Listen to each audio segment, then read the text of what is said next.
Hello and welcome. In this video, we will be solving the equation 7 times x plus 6 equals 20. By the end of this tutorial, you will be able to find the value of x by following a few simple steps. So let's get started. Step 1. Let's start with the equation we need to solve.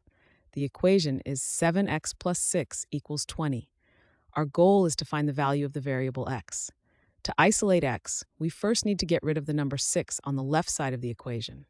To do this, we perform the opposite operation of addition, which is subtraction. We will subtract 6 from both sides of the equation. On the left side, 7x plus 6 minus 6 becomes just 7x, because 6 minus 6 equals 0. So the left side is simplified to 7x. On the right side, 20 minus 6 equals 14. After performing these operations, the altered equation now reads 7x equals 14. Step 2.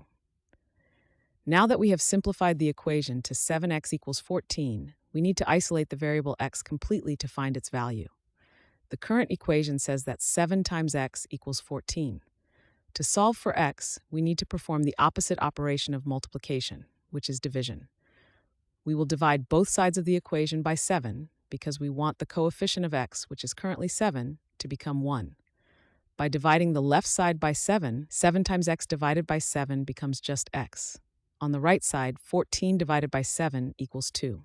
So after performing the division on both sides, the equation is simplified to x equals 2. This means that the value of the variable x is 2. This is the final step.